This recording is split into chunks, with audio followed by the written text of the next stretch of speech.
When you die, your soul goes to Sheol. We see this repeated, like Psalms 93:17 in the Septuagint says, "My soul had almost sojourned in Hades." Proverbs 23:14, and rescued his soul from Sheol. So repeatedly, this concept of a man's soul after he's dead goes to the depth of Sheol. There's a lot here. Of course, Psalm 89's parodying Psalm 49 is that this idea of if it's just the grave, it's just a metaphor for the grave, why would you have to be delivered out of this place?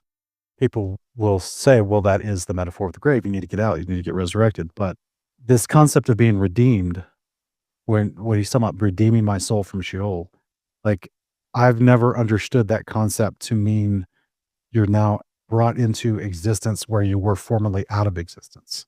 Redeeming something is something that's in existence under the power of one thing brought into the power of a new thing. That's my understanding of the terminology, the use of the word redeem. Otherwise, Psalm 49:15 doesn't make any sense. The argument is that people say, well, when you just go to the dirt nap, you just go to the grave, that you're actually unalive. There is no existence. There is no thought. You won't experience anything else until you're resurrected.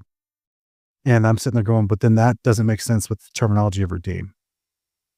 Yeah, it would be That's all. superfluous then to use that term. I think Psalms 33 is interesting, where it says, "You've brought out my soul from Sheol." Again, we're using almost like a cardinal direction reference here, right?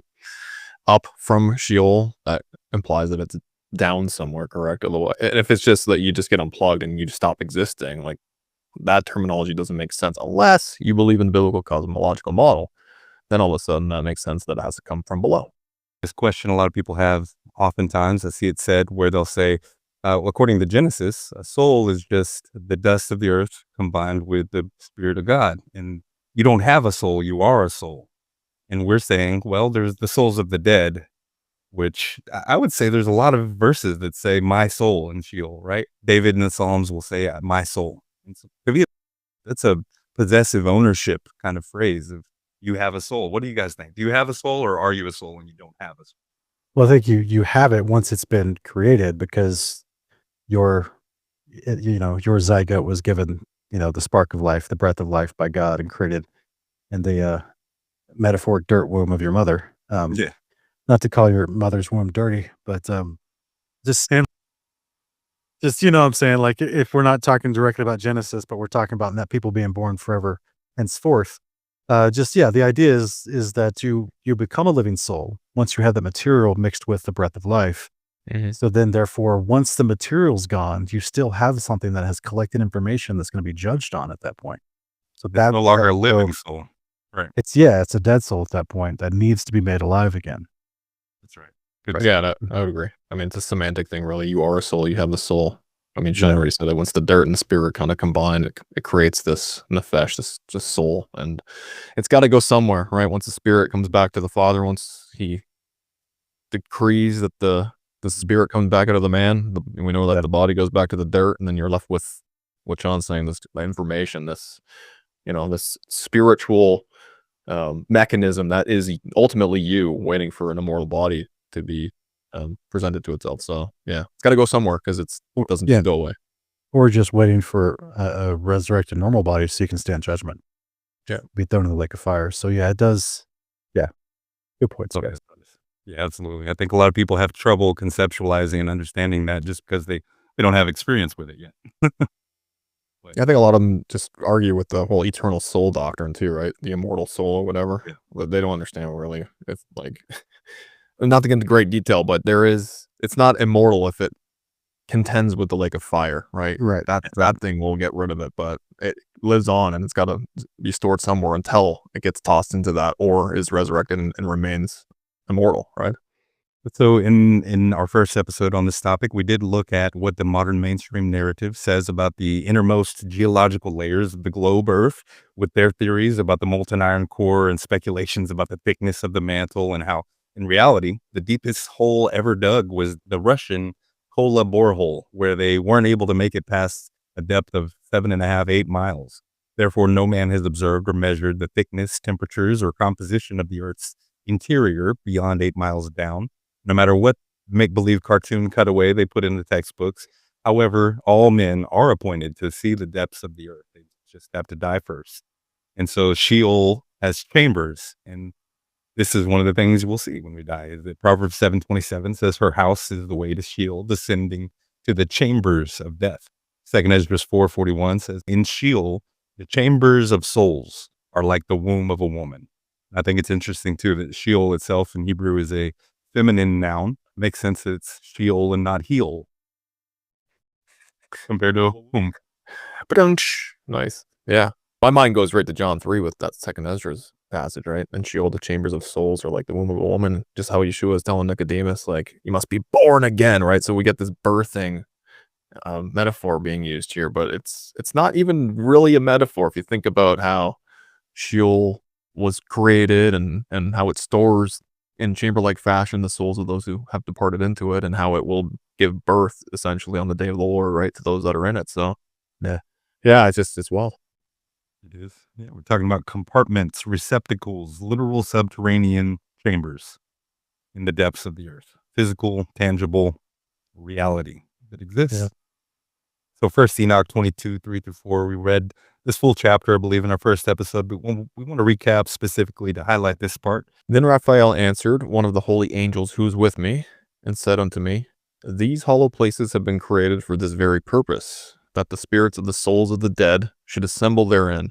Yes, that all the souls of the children of men should assemble here. And these places have been made to receive them till the day of their judgment and till their appointed period, till the great judgment comes upon them. Thank you, Ken. Perfect example here of why the book of Enoch is so important and why it was a travesty that it was not included in many of the canons of the West and in the modernity. But this is the introduction and origin story of these compartments beneath the earth of Sheol, because without this, you see the psalmist talking about it. You see Job talking about this place. You see Christ using it to teach in Luke 16 with his parable, but it's never introduced. All these authors just assume you understand what this place is. It's never defined thoroughly in the scriptures except for in the book of Enoch, with first Enoch giving a whole chapter dedicated to explaining this in thorough detail, like the angel does with Enoch here. What say you guys? Agree, man. First of all, I'm loving the illustrations here, brother. Great. That's right. Thank you. This one's actually from Randy at Lifting the Veil. He did this artwork. He's got a whole awesome print up of the biblical cosmological model. Shout out Randy. Yeah, good job, Randy. But yeah, no, it's definitely a travesty that we don't have these books in the Western Protestant versions of our Bible, because as you're saying, like, it's pertinent information to have, right? When we have a story, we want to know the setting and we want to understand the setting the best. And if you're taking pieces of the setting out, it's going to obscure any references to it later on in the story if you don't have that back history and understanding of that part of the setting. So I agree. First Enoch is just like a plain in your face, boom. This is here. This is what this thing does. This is what it's created for. And so moving forward in the rest of the books, you're just like, oh yeah, I get why they're referring to this thing, because that's what it is, right? It's noteworthy to mention and point out here that these places have been made to receive them until the day of their judgment and the appointed period. We would suggest that this is talking about when they'll be resurrected. Resurrection that's appointed for the righteous happens at the seventh trumpet, immediately after the tribulation, when Christ returns.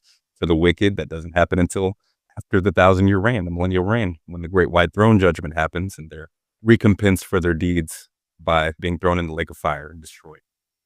But that's what that's talking about there, till the day of their judgment and appointed period.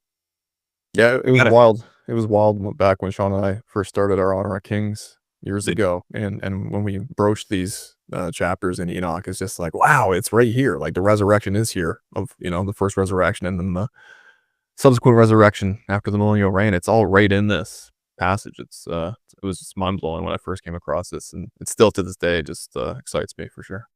Likewise. Yeah, because there are groups that argue, especially preterist groups, they'll argue against Revelation 20's mention of the first resurrection, and they'll try to twist it into a different way. That's because they also ignore Enoch. It is. Makes you wonder, all the Tawhid Orthodox Christians that believe Enoch is scripture, and all the previous Christians before the 4th century that believed Enoch was scripture. Makes you wonder, are they Christians too? No, it's just so funny how modern men gatekeep the faith with all these ridiculous qualifiers that are just not in scripture. One of them, which they believe that if you think that Enoch is scripture, that you're somehow not saved, that you're influenced by demons. And I'm sitting there going, oh, how interesting is that? Because first Enoch is the one that introduces to you where the demons came from. Yeah, exactly. That's the Yeah. irony.